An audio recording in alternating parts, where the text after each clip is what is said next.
Hi, my name's Michelle and I'm here to share some information with you about food additives and behaviour. I've been asked by my school to put this together because I hope that this is helpful for parents all over the place. I know it's been helpful for the parents that I've shared it with at school already. So I'm going to start with the end in mind. What I'm basically going to suggest to you or ask of you is that you might like to try for 2 weeks to avoid these food additives and see what happens.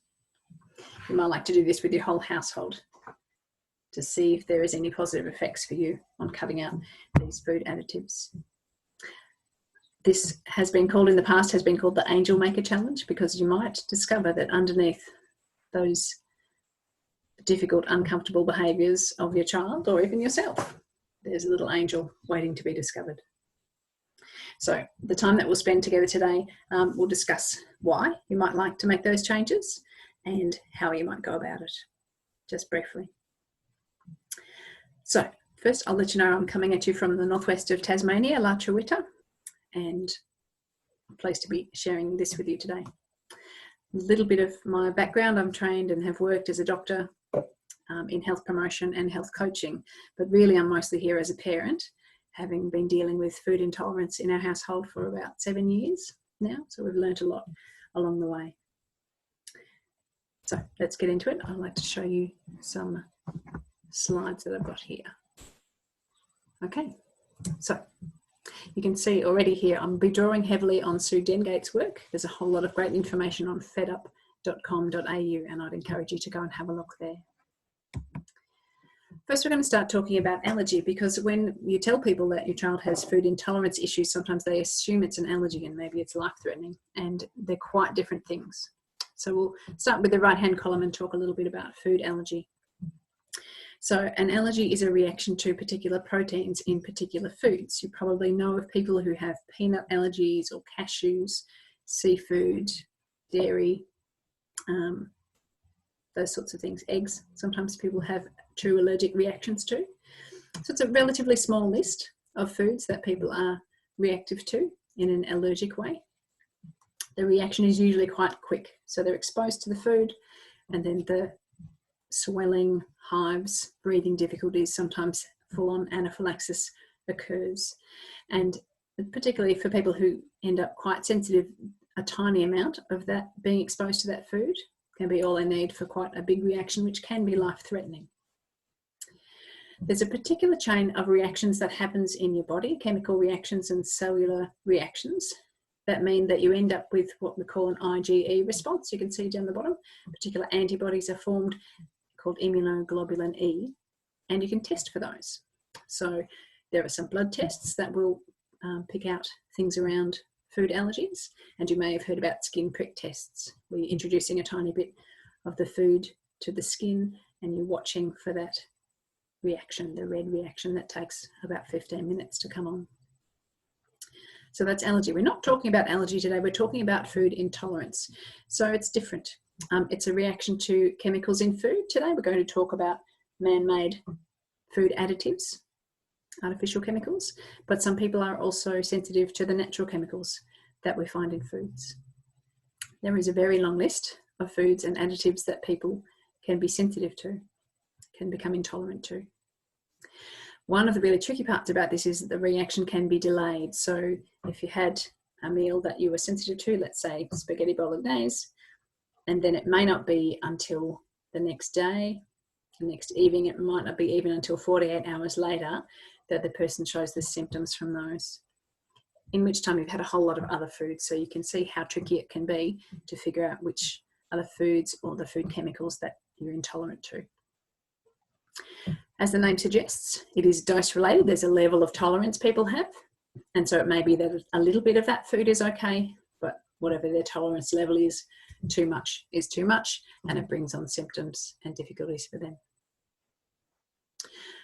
Sounds a bit naff to say it has effects on quality of life and learning, because for families or in classrooms where this is an issue, we might be seeing aggression and violence, might be seeing a whole lot more fighting between siblings than you might expect, oppositional, defiant kind of behaviour, a whole bunch of things that are really hard for families to live with and to live in the classroom too. So this is relevant to teachers. But having said that, food intolerance is not life-threatening. I did hear a story about a mother who had her hood pulled over her eyes by the child in the back of the car as she was driving. So there is the potential for life-threatening things there, life-threatening behaviours. And so there's no blood tests and there's no skin prick tests that will tell you about food intolerance. It really is a matter of getting rid of the foods or the food chemicals that you think might be the issue and see what happens. Give your body a bit of time free of that, and then you can challenge again with those and see what happens. So your turn to have a bit of a think. Think about yourself and your family and what reactions to food have you already seen or you might have suspected might have been a food reaction. Sometimes you hear stories when families have lots of strawberries, for example, maybe that sets them off. Red cordial and hyperactivity is a bit of a classic one in our culture. People might think it's the sugar in the cordial, and yet it may be the red colourings that are in there that set people off. Sometimes when you have a whole lot of one food on a special occasion, lots of chocolate at Easter time, might be an occasion that we see reactions that we think might be part of a food intolerance reaction. So have a bit of a think for yourself. And I have titled this about food additives and behaviour, but there's a whole range of different reactions that you can have in a food intolerance kind of way. So I've got behaviour there on the left, and I've kind of put brain nervous system because I'm finding it helpful to think more about an irritated brain rather than a child with naughty behaviour. What is irritating this child's brain at the moment, and what can we do to make it function better? People can also have gut reactions. Maybe that's a sore tummy, diarrhea, constipation. Maybe they're having skin reactions, different funny rashes or itchy skin all the time when you can't find other reasons for that. And we've got breathing and respiratory symptom there. So there are some food additives that we know cause difficulties with asthma. But there might be other things going on, ear, nose and throat, snotty noses, difficulties with breathing that can be food intolerance related. As I mentioned, I want to talk mostly about food additives because I feel like that's the first place to start. However, I've got some words down the bottom of the screen there that are some of the foods and food chemicals that people can be intolerant to. So salicylates is a natural food chemical that's found in lots and lots of fruits and vegetables, most fruits and vegetables in fact, in different levels. It's the plant's natural pesticide, so it's more concentrated on the outside and it's more concentrated when foods are not quite ripe. Amines, again, are in lots of foods and they tend to give foods their stronger flavours. So we know amines are enhanced in meats and other protein kind of foods, particularly when they're aged or when they're processed some more. Glutamates are nature's flavour enhancers. And you'll be familiar that some people have difficulties with soy, dairy, wheat or gluten. So I'll give you a couple of examples from my own family. So I recall being at uni and going to an all-you-can-eat place and having a very large meal. And when I tried to lay down on the couch and do some digesting afterwards, my legs were the most restless they have ever been. Could hardly stop moving the legs. A little bit hard to know which was the offending food there amongst all that I ate. Could well have been, knowing what I know now, it's possible it was lots of salicylates because I realise that gives me restless legs now. But it could well have been colourings and flavourings in the foods that I had there. Somebody flying overhead. So a member of my family had some plain, inverted commas, rice crackers, had 12 rice crackers each day for 3 days in a row. We were actually doing a challenge at the time and broke out in this blotchy, red, angry looking rash that took 2 weeks to clear up. I've said plain because in fact the rice crackers had MSG in them and that was the challenge that we were doing. So you must, even a food that can look very plain, you must look at the ingredients list to see what's in there. I know I get headaches if I have too much soy. Other members of my family get diarrhea, gut problems if they have too much soy. So have a think about your own family and where you might see some reactions that potentially could have a food origin. So here are some of the effects that we might see on behaviour. I'll leave you to read that. And I acknowledge that it's really hard to imagine, if you've never seen it, that foods, even healthy foods, might cause these issues. And it seems like some of these things are just a normal part of growing up, aren't they? And yet, if you find yourself going, well, where does this behaviour come from? Or realising that the kind of level of problem that you're having in your household seems a bit beyond what it should be, it's always hard to know, then do consider whether or not cutting out additives might take the edge off some of these things. I won't promise it'll take away fighting with siblings, but it might take the edge off us so it's not quite so difficult in your household. I'd also like to acknowledge the difficulty it is if you think behaviour is linked to food, knowing that behaviour is also linked to if someone hasn't had enough sleep, or they're having problems at school, or there's difficulties in the family, lots of changes in the environment at the moment, that will also cause difficulties with behaviour. So it's a bit hard to pull it apart, but it really is worth trying if you're at all thinking about that. I would probably add to that list impulsiveness, being very quick to anger, and repetitive behaviours. And you might notice some of these symptoms might be linked with ADHD, autism spectrum. And again, I'm not going to promise that it will take away any diagnoses, but you might just take the edge off if it turns out that food intolerance is an issue. And that can only be helpful. So other health effects beyond behaviours, and we've talked about some of those already, the skin things, the gut things, the breathing things.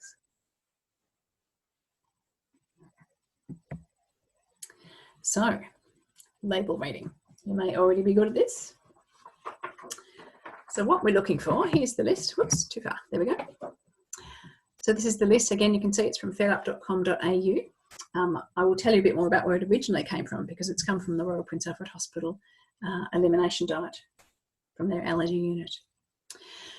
So my suggestion is that you try and spend 2 weeks avoiding all of these additives. It looks like a lot.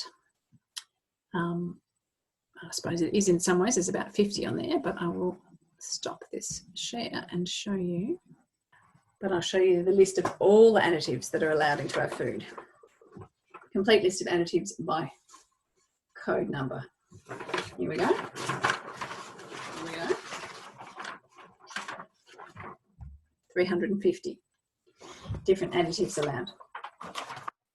One of the things that's helpful about this list, which again I've just got from the FedUp website, is to realise that the additives are arranged by function. So the first numbers on here are all colours, and if you can see that, you'll see the ones in red are the ones on the try to avoid list. So lots of the colours are included, and I'd love to make special mention of 160B, which is a yellow colouring, and it's used a lot in dairy products, in yogurts and ice creams, in spreads, margarine kind of spreads, any custardy, puddingy type things. And there are lots of interesting case reports about children having a reaction to 160B. There's also a 160A, which is carotene, another yellow colour, which is generally okay. So I remember 160B for bad, and A is okay. So lots of colourings. And then we've got preservatives. And again, lots of red next to that as well. The sorbate preservatives, 200 to 203, associated with a full range of food intolerance reactions. And then there's the benzoates, again, full range of food intolerance reactions. We've got the sulfites. You can have a full range of reactions to that too, but particularly asthma. You may already have heard about this. Dried apricots, for example, will have the sulfite preservatives to stop them going brown. And too many of those things can cause people to have, some people to have more problems with their asthma. There's also nitrates and nitrites, which is 249 to 252. And these are used in meats, processed meat products. So your bacon and your ham and many sausages. Most of the food additives on the list are not useful for your health. They're there for shelf life of the food product, or, colouring to make it pretty, or to make it, to give it a different texture. However, the nitrates and the nitrites are kind of good for our health in the sense that they prevent bacterial growth and food poisoning. So they're good in that sense that they hopefully won't give us food poisoning. However, if you're sensitive to the nitrites and the nitrates, then it's not so good for you. And I recall when my son was very young that we got some mince from the butcher. So this sort of thing is used to keep meats from going brown. And he wet the bed at every nap and every sleep he had, which was very unusual for him at the time. So we have been avoiding meats with that additive ever since. So the good thing about the headings on this is there are headings that are usually okay. So food acids, there's no red against those. And we've got things like mineral salts and vegetable gums and thickeners, emulsifiers, more thickeners, more emulsifiers, more mineral salts. Those kind of things tend not to give people food reactions. So if you see that heading on the ingredient list, it usually means things can be okay. So we went through that one. Keep going. Flavour enhancers deserve a special mention. 620 through to 635. So this is where your MSG, your monosodium glutamate, and other kind of related products are. The tricky part about these is that they're frequently hidden as different words. So yeast extract, hydrolyzed vegetable protein, or hydrolyzed plant protein are kind of other ways to say flavour enhancer. And in fact, there are 129 ways that food manufacturers can avoid declaring these additives by calling them different names. Tricky one. So that's all of the red on that list, which is great. I was going to show you. So here's a couple of labels for you to have a look at, and we can look at them together. So on the left, we've got concentrated yeast extract. And so there we are, that what we said can be flavour enhancers listed as yeast extract. Looking at all the other ingredients, mineral salts, that'll be fine. Colour 150C, turns out that's not on our list, so that should be okay. So most of the ingredients would be okay. However, this yeast extract means that if we wanted to be additive free for a couple of weeks, we'd avoid that product. Let's have a look at this product on the right. Lots of numbers in this one. So skim milk, water, gelatin. So we've got a modified starch. So that's one of those headings you probably don't need to worry about. Colours we worry about. So we'll check 120. No, it's not on my list. 163, not on my list either. So colours, that would be okay. Sweeteners can be worth being careful of, but they're okay. We've got a preservative there. That's one of the headings, 202, and that's on my list. So again, we would avoid this product if wanting to be free of these additives for a couple of weeks. I encourage you to pull things off your shelf, off your pantry, out of the fridge, and have a look at the numbers that are in them too. So there are some reasons why you might want to do it, and that's a big part of how you go about it. You want to start reading labels and figuring out which products you can have for this 2-week period. You might want to perhaps ease into it. You which might mean using up those foods you currently have or giving them away. Or you might want to go a bit faster than that and just get rid of all the foods that you want to avoid for this time. So I said to me, you might want to ease into it slowly, but you want to have your 2-week period where you are fully additive free if you can. Now, you must remember to look at any drinks, packaged drinks you're having. Also check medicines and toothpaste, anything you put in your mouth. So if you've got medicines, then do have a look at the consumer medicine information that's in the packet, the piece of paper there. If you don't have one, you can always look them up online using the brand name and the drug name, or you can ask your pharmacist or your doctor. So I've got one that's a asthma preventer tablet that has an artificial cherry flavour in it with a big number alongside it, and it's got artificial sweetener as well. Please don't stop your prescription medications because you find they've got artificial things in them, but do have a chat to your doctor or your pharmacist about whether there's an alternative that doesn't have the additives in it. Toothpaste can have various different interesting numbers in it, and peppermint is quite high in salicylates. It's not our main focus today, but you can get plain toothpastes. I'll show you that again in a minute, which, as the name suggests, are quite plain, not much flavour, but they do have fluoride in them, and so they do a fine job of cleaning your teeth. I'll leave it up to you to know what your children would be interested in, but if your children might be interested in being detectives, they don't even need to know how to read if they're just matching numbers from this list to the numbers on the packets that you've got. You might like to be detectives together and search out what you can find in your pantry, in your fridge, in your home, and decide what to do with it once you find it. So I've got a few products to show you. And I want to tell you where all this came from. So this is the Elimination Diet Handbook from the Royal Prince Alfred Hospital Allergy Unit. As the name suggests, they were seeing lots of people with allergies. And there was just a small subset of people who had all allergy-like symptoms, but all the tests came up negative. So they weren't having true allergy reactions, although it looked like it. And so they figured out this diet, which means avoiding all these additives. And the full elimination diet is about being low in salicylates, low in amines, low in glutamates.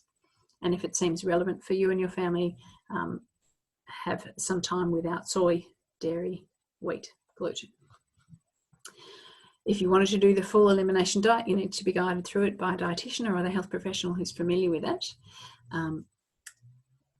But if you want to just have a little taste and see if there might be some reactions to artificial additives, I'd suggest that you do what we've been talking about here, which is just try and avoid these for 2 weeks. So from the FedUp website, you can find this one with 4 on a page, because if you're going to do this, you need to give one of these to everyone who feeds your child. It might be grandma and grandpa, auntie and uncle, maybe not school canteen, but after school care, anywhere they get food. You might like to put one on the fridge and one in your wallet, so when you're in the supermarket you can pull it out and refer to it. What can we eat then? So I'd suggest you try and stick with whole foods that don't have an ingredients list other than just themselves. You know, rice, and there's lots of grains that we can use that will be helpful. Vegetables, of course. If you're buying meats, then trying to get just whole plain meats, a whole chicken that you can roast, or a piece of steak, that sort of thing, rather than the packaged and processed stuff that will have some of these numbers in it. In terms of other snack foods, I do have some packety things here that I can show you. So there's lots of plain rice cakes. Those ones have got quinoa as well, but plain rice cakes, a nice snacky option.